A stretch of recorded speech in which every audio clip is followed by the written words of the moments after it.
really prioritize how you are going to take care of your stress.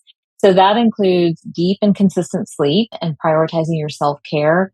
Those are all things all of us can do before we even step into an office, and those actually make a really big difference. And we've seen that over and over again. And if you did just that for maybe 6 weeks to 8 weeks, you might already start to experience a hormone shift in the right direction. In today's episode, I'm welcoming back my friend, Dr. Taz Bhatia. She's a board-certified integrative medicine physician, wellness expert, and founder of CenterSpringMD, an award-winning medical and wellness practice in Atlanta, Georgia, focused on health transformation. She gained national recognition as the best-selling author of the books What Doctors Eat, The 21-Day Belly Fix, and Superwoman RX. Her integration of Eastern medicine wisdom with modern science, along with her unique power-type discovery, has led to featured segments on Today, GMA, and Live. Today, we're talking about her new book, The Hormone Shift, Balance Your Body and Thrive Through Midlife and Menopause. This book is for women of all ages. It's full of information that every woman should understand, how their hormones shift, how to bring them back into balance, and I can't wait for you to listen to today's discussion all about it. Dr. Taz, my dear friend, welcome back to the show. Third book, The Hormone Shift, is out now, forward by Gwyneth Paltrow. Woo! I know. Thank you for having me on. I'm so excited to talk about this. It's always funny, and we were talking before the show started, that sometimes doctors are the worst patients. They just power right through things and they don't flag them if they're an issue. And you tell that story in the beginning of your book. And so I want to start today's conversation by talking about how you're a real woman with real hormone shifts and it happened to you. And maybe if you can, let's start with your personal story. What inspired you to write this book and share all of this information? Definitely. And that's so true. We doctors are the worst patients. We think we can kind of outsmart everything. But, it's interesting. I am a woman and I actually got into the entire field of integrative and holistic medicine very accidentally. It wasn't planned. You and I have talked about this before. But coming out of residency and going into my first job, which was an emergency medicine job, I just started to get sick and I was having all these random symptoms, none of them which clearly fit into a box or had a label. And I ignored them. I tried to power through them, to your point, and thought they would just go away, and of course they don't. And they crescendo and they get worse and worse. And so it got to the point where I was gaining a lot of weight. I had a lot of really bad kind of cystic acne. I was losing hair, huge, sort of gaping places in my scalp for hair loss. And just not feeling good, honestly, achy, tired. I'm a high energy person. And now I'm having trouble getting out of the bed. I'm having trouble kind of performing at work. And then even the patients in the ER, the ones that were using the ER, over and over again, started to notice and make comments. And finally, it was my mom and my now husband who were like, something's wrong.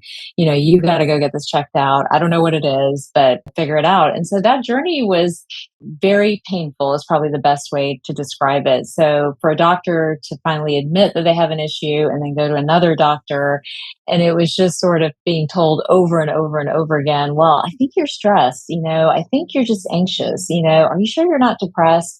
And then, I went to the endocrinologist, I went to the gynecologist, I went to the rheumatologist, it's like, well, your numbers are normal, everything's fine. And everyone would fall back on this sort of anxious stress diagnosis, just knowing my life. And so it was really disheartening. And finally, the last kind of doctor on that journey, which spanned, by the way, almost 18 months, because it takes a while to get in and out when you were working and all this other stuff. And meanwhile, I'm just getting worse and feeling worse, was a hair loss specialist. And he was the one who was like, you got to do something. If you don't do something, I was 28 at the time. He goes, you're going to be bald by the time you're 30. So he gave me a medication. And again, at this point, I'm fatigued. I'm tired of this. And I didn't question it. And I took the medication without kind of thinking, but it's a medication that lowers your blood pressure pretty dramatically. And so I think I've told you this story before, but I take the medicine, I go work out, do my thing, jump in the car, and I bottom out. My blood pressure already is low. Medication lowered it further. I pass out. I crashed my car. But it was sort of, unfortunately, it took that event to kind of shake me out of whatever I was in and be like, oh my God, I'm going to have to figure this out. I'm going to have to fix this myself. And so I tried to do exactly that. I started digging, this is over 25 years ago. So back then we didn't have like Google to its fullest capability and all this other stuff. So I'm finding, the Holistic Medicine Association. I go do their weekend course and I find this nutrition program and I join that and become a nutritionist. And then, I finally find Chinese medicine somehow and really was fascinated with how they diagnosed and how they really thought through the whole body, put the whole body together. And they really led me on my healing journey, to be 100% honest, and talked first about hormones and my energy and my gut health and all these concepts that we never used to talk about. And so, long story short, through that, it was basically I had crashed my thyroid through all of what I had already been through. I had had PCOS, polycystic ovarian syndrome, and a lot of it would express itself depending on what I was doing with my gut health. So, if I got into a lot of gluten or sugar, then I had all the PCOS symptoms. And to this day, I'm now 51. To this day, the same thing will happen. If I'm super stressed, if I get into gluten, if I have too much sugar, it's instant, right? Like the hair loss will start, the acne will come back, my belly will blow back out. I puff up. Literally, it's like a puffer fish. I'll puff back up and then go back down again. And so it's just a part of my chemistry. But it took that entire journey for me to understand that hormones were at the root of all these vague symptoms that I was experiencing and feeling. And I wasn't perimenopausal or menopausal. I was freaking 28 years old, trying to live life, about to get married, hoping to have kids one day. And it was very, very disheartening. And so as I started my practice, which, was also an accident, I just thought, let me share some information with people. It was kind of the same thing. And I'm really sad to say I'm sitting here 15 years into the practice. We're over 40,000 patients that we collectively as a team, we have a big team, have seen, and it's still the same. It's still, well, you don't need to get your hormones checked, or hormones are not at the root of this, or, you're just getting old, this is normal, this is a part of aging. And women come in here, I'm actually sitting in the practice right now, women come in here just demoralized. And I recognize that feeling. That's how I felt. And it's across the ages. It's from our teenagers all the way to people post 60. They just come in feeling not heard, dismissed, demoralized, no one checking hormones, no one connecting gut and liver and hormone health together. And they get these sort of singular answers that are incredibly myopic and often have side effects and often are not taking into account the rest of the body, and they don't do well. And so a big part, as I'm sitting here absorbing all this information year after year after year, is like, you know what, we got to fix this. We really have to have a resource that my daughter could go to, my mom can go to, I can go to, and really kind of like literally thumb through it and pull the section out that you want that's relevant to you so that you're equipped, like when you walk into the exam room or you walk into a lab or you walk into a grocery store, you're kind of equipped with like, this is me. This is my chemistry. This is how I need to take care of myself. And this is what I need to do. What I love so much is that it is a guide and that you've seen this for so long and you're trying. I mean, so many times when patients are gaslit or their symptoms are dismissed, we do go to Dr. Google and we say, how do I figure this out on my own? And what you've done is compiled all of that research from a physician's standpoint based on when hormone shifts happen and what you should be looking for. And that's why I feel like this is truly more of a guide than a book. And just, reading through it, it will be that resource for your daughter or your mom. And what I think you did a great job doing in it is pointing out the 5 major hormone shifts that happen for women, or when those major hormone shifts can happen, because we may not be able to keep on top of our hormones all the time. But when we have these big life events, like having a baby, pregnancy and motherhood, like those can have us bottoming out. We may not be crashing our car or being right there, but like feeling so out of body. So thank you first for writing a book for all of us at every stage, because I think we do kind of think hormone shift, everyone just goes menopause, perimenopause. Right. They don't go Right. like, what about the biggest drop in hormones that anyone can ever have? And that's in postpartum. So Yes, yes, we yes, just yes. crash out. So I'm so excited to talk about these 5 major hormone shifts. I'd love for you to go through them one by one and kind of talk about what's happening hormonally and what we can expect. I would love to. And I think this kind of gets under my skin a little bit too, that we don't have these conversations. We don't talk about hormones unless we are trying to get pregnant or we're going to menopause. And I feel like everyone's kind of locked in those spaces, but doesn't really think about your health, your body as a spectrum or as a continuum. I mean, I told a patient the other day that we're women. We are going to, change, cycle, flux, flex, have different roles. I wrote about that a little bit in the last book, The Superwoman RX, and how much we are changing creatures and we need to embrace that change. But what I think really bugs me is the lack of preparation for the change or for even understanding what's going on. So let's start with our teenagers. I'm right there with my daughter. She's 15, about to turn 16. I see it. I see it in her friends. I call these guys the rock stars. It's kind of like that chaotic phase of life, right? Hormones are everywhere, their behaviors everywhere, their moods are everywhere. But what we want to teach them and really gift them before they go out into the world is that we need to understand what your hormones are doing and how, when you're feeling anxious or foggy or you can't focus and concentrate, that it might be that you're cycling and your hormones are playing a role in this. And the other part that I'm really concerned about, just kind of looking at the spectrum of health, is how our teenagers today are really exhibiting the signs of environmental toxicity earlier and earlier. PCOS, which is what I have, our family has, is on the rise. I'm seeing it on more and more women. So this whole problem with like irregular progesterone levels, irregular cortisol levels, irregular estrogen, but more importantly, these high androgens that are like DHT, testosterone, free testosterone, those guys, they're actually impacting our teenagers' mental health. And I think it's getting ignored in the mental health conversation. And they're very much rooted in gut health. And so if we can at least teach, these rock stars, 13 to 19, as I call them, to really pay attention to gut health, because that's where they can really get the most benefit. And then also pay attention to cortisol, because if they are conscious about trying to get sleep, trying to nurture themselves and balancing. I had this conversation just yesterday with my daughter, like, okay, you have 2 parties, 2 tournaments, and 3 exams next week. Like, we got to lose something here because this math doesn't add up, and really help them manage cortisol and how it fluctuates and give them that base understanding. Then when they hit their 20s, and I call this phase, this is the second shift, this is sort of the hustlers, because I think about myself, I bet you were right there too, where we're just burning it, like burning the candle at both ends. We're going to go out all night. We're going to drink whatever we want. We're going to study all day or work all day or whatever it is. And we kind of feel invincible. We feel like nothing can happen to us. And it's so not true. And as cortisol gets higher and higher, it steals from progesterone. So through this phase, we're seeing the continuation of high cortisol. Now we're seeing a little bit of stealing from the hormone progesterone and its impact on the thyroid. Most 20-year-olds can still skate because, again, they've got some natural reserve and all that other stuff. So they're kind of going through this phase thinking, hey, I don't need to worry about this. I'm fine. But we want to say, stop for just a minute, get your hormones checked. Can we understand what fine really means for you? This is where we first start to see progesterone going down. So if your progesterone levels are starting to go down and your cortisol is way too high, what do we need to do both from a gut standpoint, but also just nutritionally?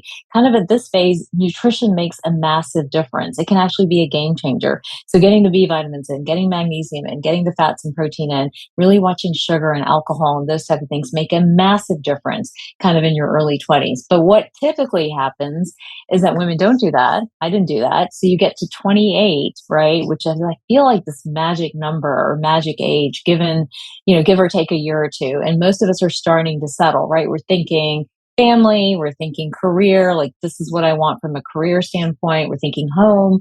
And we get hit by a diagnosis, by a change in our energy, by the ability to maybe not get pregnant. Like all these things now start to show up. And so here is where women really experience, I think, Hashimoto's, thyroiditis. They start to see PCOS kind of in its fullest expression of itself. We'll see infertility, we'll see more anxiety, like a real high pickup in anxiety and even depression. And then those same women are having children, and then postpartum, we know the body crashes out. You've had 3. there's a complete depletion. So women are having baby after baby, trying to breastfeed heroically, trying to go to work, not having maternity leave, all these things, but in a depleted state, which is sort of what, my Chinese mentor said to me early on, just like totally depleted, very bad chi. And so we've got all of this stirring for women, and they're coming to us just feeling tired. You'll see autoimmune diseases now kind of start to show up. So this is where we do start to see Crohn's and the whole gamut of different autoimmune diseases start to express themselves. We are unfortunately seeing a shift, especially in the last decade, towards more early cancer diagnostics. So endometriosis, all these different things that hit me medically, right? Hit me with, from a medical standpoint. But part of me is like, this could have been prevented by X, Y, or Z. And then these same women transition into perimenopause and menopause, right? So your fourth and fifth shift. And there they truly realize they're feeling bad. Right now it's like you can't power through anymore. Like really their weight may be changing dramatically in either direction.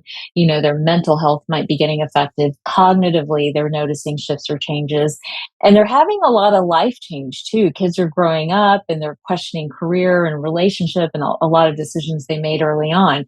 So all of that stress is now presenting itself in a different way. But what happens for them is they're typically told the things that we started with, like you can't check hormones, hormones are not for everybody, all these things that they're told. So a lot of them just kind of suffer in silence with a really heavy price to pay, and I see it fall out like with relationships, with how they parent, with job and career choices. This is when a lot of women that feel this way will start to retreat. Well, no, I can't do that. I can't do that business. I can't do that project. I don't have the energy.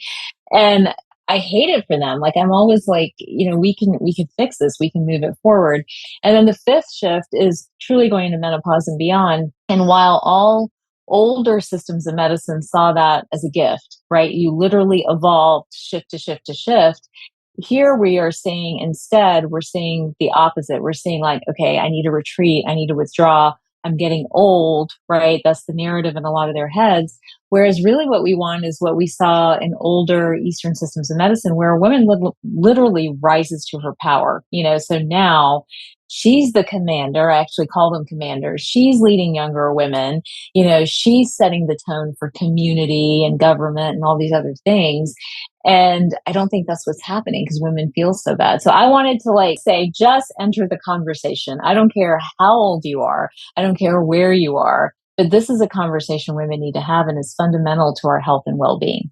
Absolutely, it is. And I feel like the missing piece is the education, right? We're not educated in this space, and we are hustling, or, you think you're a rock star and then you're hustling in your 20s and you don't realize that those decisions are going to impact your 30s. You're talking about those diagnoses of autoimmune disease. You're talking about feeling depleted going into a pregnancy. What is postnatal depletion going to look like for you? And to your point, I mean, I've had 3 children in 5 years. I've had 4 pregnancies in 6, and I've breastfed each of my kids. I'm on my 3rd, but it was 18 months and 24 months while running business of Be Well by Kelly and buying our first home and, putting my kids through school and all of that. And it does. And it's like, takes me back to the conversation you were having with your daughter when you looked at her schedule and you said, something's got to give here.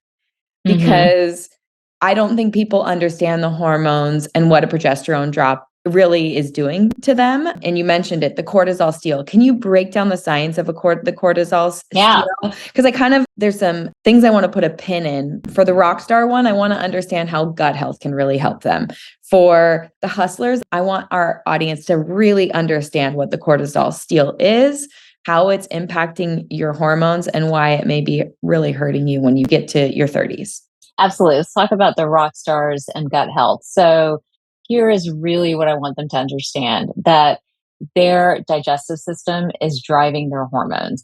And so when we've got kids and teenagers out there eating a ton of sugar, drinking Celsius, like all the trends that are out there right now, what they are doing is damaging their gut lining. And doing so, they're driving their insulin levels up and they're driving their cortisol levels up.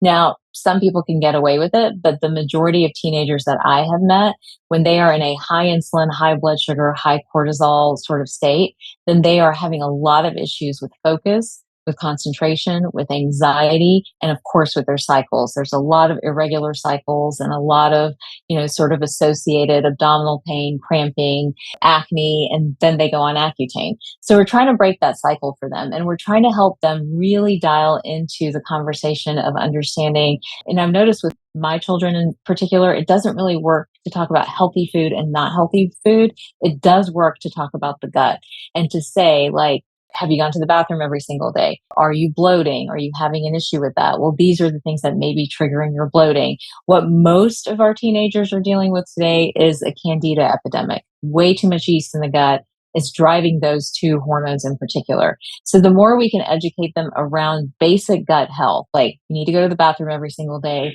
If you've got bloating or reflux or you're belching or any of these things, that's a sign that your digestive system's not working. What can you do to change it?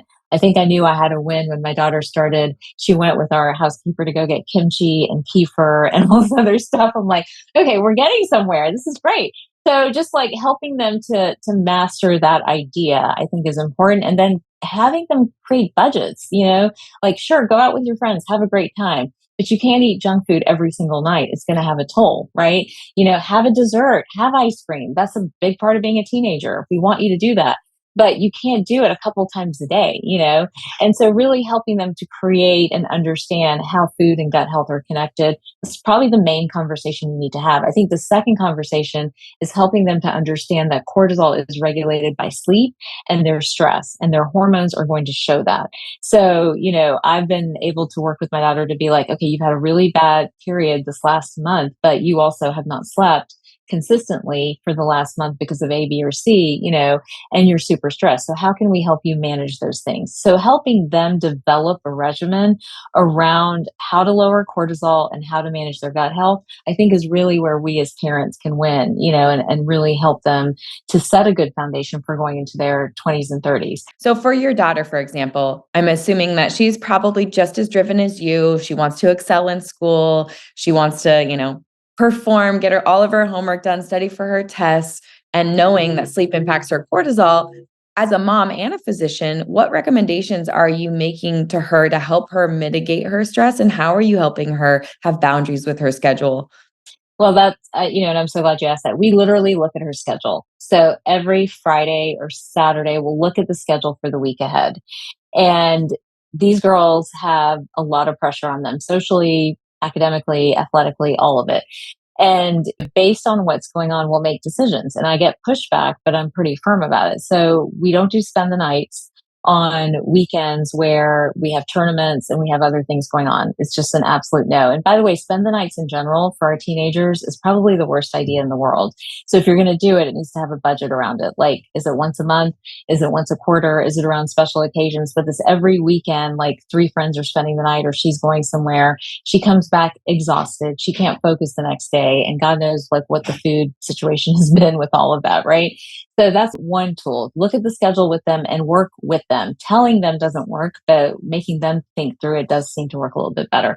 Secondly, looking at her food. I've really talked to her a lot about, it's not about healthy or not healthy food. I don't like to do that because she instantly like has her boxing gloves up, but it's about your blood sugar. So have you eaten consistently throughout the day today? And a lot of girls are not. They're skipping around. They're skipping breakfast. She told me yesterday she didn't want to go to the lunchroom because all the boys go there. So all the girls hang out in the commons so that they don't have to deal with the boys, and none of them are eating. So none of them are eating lunch, So it's just like little things like that. Well, then can we carry something? Like, what are the options? So I think those are 2 areas to really work with them and help them understand. And then I do think I would get them in the habit of picking a couple of things based on their issues. And we do this in the book to help a little bit. Like if they're having a lot of gut issues, go ahead and put them on probiotics and digestive enzymes, right? If they're having an issue with cortisol, maybe help educate them around ashwagandha and some of those type of things and see if that helps as well. So that's kind of where I would start with them for sure. All right. So jumping into the hustlers, this cortisol steal is happening and progesterone is dropping. Why do we need your progesterone? Why is it so important? Why is our cortisol throwing our hormones off so bad? So progesterone is such an important hormone. And by the way, I'll say it's important all the way through. So many women DM me and they're like, well, I don't have a uterus. Do I still need progesterone? Yes, you still need progesterone. Progesterone is an anti-inflammatory. It's actually an anti-anxiety. It actually helps bone and brain health. So a lot of this brain fog that both our teenagers and young women are experiencing is from low progesterone. But the deal with progesterone, when cortisol goes up, it actually steals progesterone and it steals thyroid hormone too. You need some cortisol, right? You need progesterone to then build, to then manufacture cortisol and these other hormones and vice versa. But when cortisol levels go way up, it starts to steal from progesterone, it starts to steal from thyroid, numbers like DHEA go down. And so the body's in this sort of hyper stress state or high cortisol state. And what women then experience are not just the high cortisol symptoms of being anxious and feeling stressed all the time, but also the low progesterone symptoms. And that's waking up between 2 and 4 o'clock in the morning, falling asleep and not being able to stay asleep the whole way through, having heart palpitations when they get anxious. That's a classic sign of low progesterone. Feeling, again, brain fog and like you can't focus. That's another one.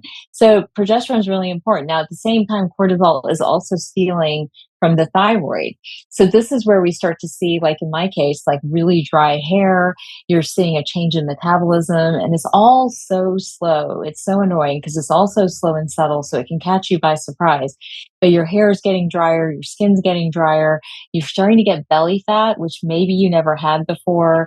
Metabolically, from just overall, you feel like you gain weight really easily. You're not going to the bathroom consistently. So all of these are happening as cortisol levels get higher and higher and higher. And then the most extreme is that all of that triggers inflammation, right? And that inflammation in turn becomes the precursor for a lot of the other diagnoses that we were talking about. It's so interesting to me because depending on the functional MD that I may have a client with, their patient, my client, I have doctors who may supplement with something like a DHEA to see an improvement in progesterone, or someone who may use bioidentical hormones to support someone if it's a later stage, say like perimenopause or menopause type of a shift. How do you feel about those type of supplements and or other even band-aids that may have different types of symptoms or side effects like a birth control or something? Definitely. So again, and this is what I do in the book, we literally move through rehabbing the gut, rebuilding nutrients, really dealing with inflammation, then thinking hormone replacement. And it's in that order on purpose because there's a lot the body can do before you even give it a hormone. And that's true for the hormones that we have too. In fact, this morning I was working on something, and magnesium deficiency, just being deficient in magnesium will impact your progesterone levels, your testosterone and estrogen levels, and will actually spike insulin. So we know these nutrients are powerful. So the first place I like to start is get your nutrients on board. B vitamins, magnesium, omega-3 fats, vitamin D, selenium. Those are some of the most critical nutrients needed for hormone balance. So that's where I like to begin. I would say make sure from a digestive standpoint, you're breaking foods down and absorbing foods. Because if I just slap a hormone on you, then I'm not convinced that hormone is going to work properly, right? Because we need the gut to work and we need the nutrients for hormones to work the way they're supposed to. And then after that, it really depends on who I'm talking to and kind of what's going on. And if they're in a really bad spot, we will give them progesterone if they're low in progesterone. We will give them DHEA if they're really low in DHEA. And in my case, if we, rewind back, I was pretty depleted by the time all this came about. So I actually needed thyroid hormone and DHEA and progesterone back then, and all of that very quickly got me back in balance within 90 days or so versus however long it would have taken if I had not done that. So that's a case by case, sort of situation. Now, the birth control pill, I don't like. It's not working with the body's natural hormones. It's shutting down kind of that HPA axis, right? The signal we get from our hypothalamus to our pituitary is shutting it totally down. Whereas when we work with bioidenticals and when we work with gentle hormone balancing, we're still kind of working with the body. We're asking the body to do the work rather than doing the work for it. And when you do it that way, you can take things away. So I was on progesterone in my late 20s through about 31-ish or so, didn't go on it again till literally last year at 50, 51, my body was able to take back over. And that's ultimately what we want, especially for young women and our teenagers and things like that. Now, as we get older and we bottom out totally, well, that's a little bit of a different scenario. So I don't like the birth control pill for hormone regulation at all. I think that's not really what it needs to be used for. I do prefer that we use things like bioidentical hormones, DHEA, and then sometimes we'll move into some of the other commercially available or conventionally available hormone prescriptions if we need to. But many of those are at higher doses that young women don't necessarily need, but maybe somebody in menopause might need. That's great advice. Now, can we take it back to what we can do if someone doesn't have access to someone like you when it comes to bioidentical hormones or supplementing with DHEA and or progesterone creams or something like that? You said we start with nutrition and gut health. Someone's coming into you, they're eating a standard American diet, their hormones are all over the place. You get their blood tests back and you have proof in the pudding. It can be overwhelming, right? We're like, okay, fix my Definitely. gut, fix my life, change everything, and also bring my stress down. This is more stress. So how do you walk your patients through change, like real life change? And what are the most important things? Because you did mention earlier in the podcast that you're seeing it in young children, these young women, based on even environmental toxins that are happening. You're seeing that toxicity and those symptoms creep up earlier. It makes perfect sense to me. I'm seeing it as well. How do we get someone on the path to change? And what's like the lowest hanging fruit? How are we making that change in their daily life? It's such a great question. And I get asked this a lot, right? Because it does feel overwhelming to think about the interconnectedness of everything. Now, one of the things in the book, I've tried to make it super easy, right? There is a 30-day plan. And literally, depending on who you are and where you are, you could do 1 week of it at a time, so you and maybe your teenage daughter or your teenager could do week 1 and just stop there. And that's enough to do. And that's all everybody can absorb right now. Or you move on to the second week and you work there. The other thing we've done in the book to really help, hopefully, is there is a quiz to help everybody figure out kind of what their main hormone pattern is. Like, I've assumed that you don't have access to labs and you don't have access to a physician or a provider or something like that. Between the hormone symptom checklist and the plan, which provides a quiz to kind of guide you, at least like, hey, I think this might be your main hormone pattern, it kind of spells out exactly what to do. And so I think that's where I would recommend beginning, trying to formulate a plan and put it together. A lot of people try to do it on their own. And I think they get even more overwhelmed by that. Like, they'll randomly read an article and they'll grab something or watch a video and grab something. And I feel like that too is equally frustrating, right? So let's assume you have no access to labs and you have no access to a medical provider who's willing to work with you on this topic. Well, the book is there to provide you with those resources. So there is a starting point in the book, whether it's just education about your symptoms and, hey, you're not crazy, they actually are connected to your hormones, or it's an actionable place of where to begin. So I would recommend falling back there. If you're like, I'm not even ready for the book yet, even that sounds overwhelming, right? If that's where you are, then kind of my general recommendation for all women is a lot of what you and I both talk about all the time is, let's get off the standard American diet, make that your starting point, add in methylated B vitamins and magnesium and omega-3 fats. I feel like every age group benefits from that, and really prioritize how you are going to take care of your stress. So that includes deep and consistent sleep, because not sleeping, and I didn't realize this back then, but not sleeping, sometimes we wear that as a badge of honor, right? Like, I can do all this stuff and I only need 3 hours of sleep. But that in itself is high cortisol and a form of stress, So prioritizing your sleep and prioritizing your self-care, those are all things all of us can do before we even step into an office, and those actually make a really big difference. And we've seen that over and over again. And if you did just that for maybe 6 weeks to 8 weeks, you might already start to experience a hormone shift in the right direction. But, if you're ready to dive in, then get your hormones checked. There's a whole guide in there of what I have sort of combed through over the years, like looking at lab value after lab value after lab value, and where really the majority of us need to be and what really is normal. Although I'll still even qualify that and say, your normal may still be different than what I put in there. But if you track the data and you're looking at it over and over again, then that at least gives you a framework for understanding when you're shifting and how you're shifting. So that would be kind of how I would recommend beginning this conversation with yourself. Yeah, it's interesting whenever I'm working with a functional MD, the functional MD's reference range is always a little bit different than the standard reference range of what is considered normal and what is optimal, right? Because the reference ranges of regular blood tests are including people who are pretty sick and not feeling great. So I love that you have that. Now, in the book, you also talk about overall hormone superstars and 5 hormone traps. So I definitely want to touch on that before our time is up, because I think those are key things that people can get going with in their real life right now, no matter what their age are. Definitely. So the hormone superstars, these are both foods and nutrients and modalities that just help your hormones. And so we've got to talk about the healthy fats. I feel like everyone needs to understand cholesterol is the building block of hormones. And if we're too low in fat or not getting the right kind of fat, our hormones will crash. That was a part of my story for sure. So like your olive oil, an incredible, like I even recommend doing like a couple of teaspoons to a tablespoon every single day, getting in the medium chain fats, things like a teeny bit of ghee or coconut oil makes a huge difference as well. And then of course we've talked about omega-3, but high omega-3 fat foods, I think getting those in all really help with hormone balance. I think the second is really increasing your sources of fiber. I think women of all ages, teenagers too, to all the way to postmenopausal women are not getting enough dietary fiber. Then we can't metabolize the hormones. We get things like estrogen dominance and all these other things that we talk about.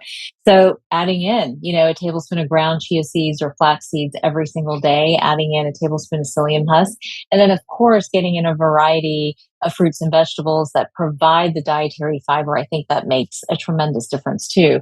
And then I talk a lot in the book about high glutathione foods. Glutathione, remember, is an antioxidant, but it's literally feeding the cells. It's repleting us at every stage of our life. So everything from greens to lean protein, like trying to bring those into the picture, I think that's another hormone superstar, so to speak.